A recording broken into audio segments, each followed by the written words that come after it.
embraced and welcomed. Let's talk about the protests post 8th of August and several deaths reported. Samantha Pendo, 6 months old. You had Stephanie as well, Mora, 9 years old.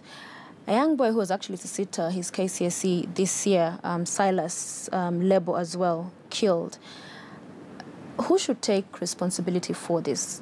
If you were to speak to the parents who have come out and alleged that the police, they died in the hands of police because of the brutality that was meted out in quelling those protests at the time.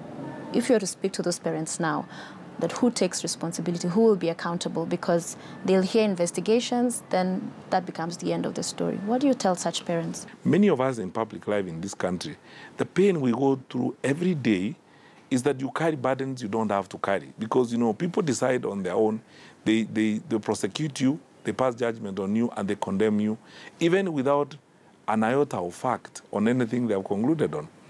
The events were very simple. The IBC declared results at around 8:30 in the evening at IBC.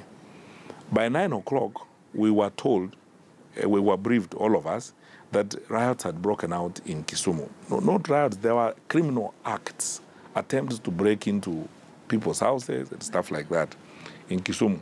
There was an incident in Nairobi where a woman had been hijacked on Mombasa Road, and there was actually an attempt to rape the woman. She was rescued by some 2 men who were overpowered, and they were calling for help on that night. Then there was a commotion in Mathare, where people had tried to break into a hardware. Now, Sophia, let's go through this methodically. This is the law. Peaceful demonstrations are guaranteed and allowed by the Constitution. It is every Kenyan's right to demonstrate peacefully. If you don't like anybody around, you are free to demonstrate peacefully. But the law is very clear, between 6 a.m. and 6 p.m., number one. So if you are actually demonstrating outside 6 p.m., that is not a peaceful demonstration. I didn't write the law. The police did not write the law. It is very clear.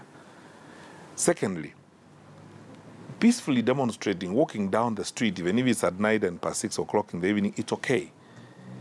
25 kiosks were burnt in Kisumu. The police rescued a family where the mother was actually, a gang was trying to rape a woman in a house. I have told people this, and I have faced everybody. I faced the UN team that came to see me. I faced the EU team that came to see me. I have told them one thing. I can account for each of the 8 people who were killed. I can account for each one of them. I want someone who's saying the other 18 or 100 to account for their number. Because what I was given, just a minute, what I was given by the police indicates that these people are engaged in criminal activities. Now, on Saturday morning, when we were at the press conference, none of us actually, first of all, the child who died in Kisumu died long after that incident. The child who died in Mathare was shot dead on that Saturday morning. None of us knew that a child had died, number one. Number two, when we got to know about it, the circumstances were totally unclear to us. We had 3 versions of the story about how the child had died in Mathare. We had a version of the story that we were told by Red Cross, there was one we were told by our police, and there was one that we were given by onlookers, passers-by, people around. It is me who invited IPOA.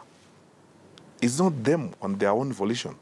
It is me who actually picked up the phone, called Machari and Cheru of IPOA. At my own invitation, I told him, we can't live with this.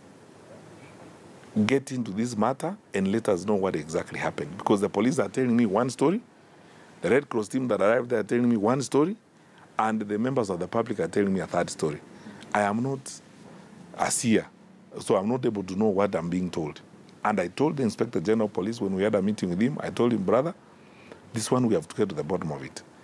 Even the case of the child in Kisumu, the stories are 2. The police tell you their version, and the members of the public tell you another version of the story. For any Minister of Interior, what do?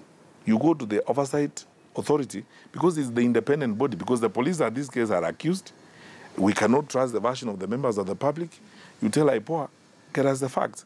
And to the best of my knowledge, Mr. Njeru and his team are working on this. They're doing even the forensics. We asked that they go and get cartridges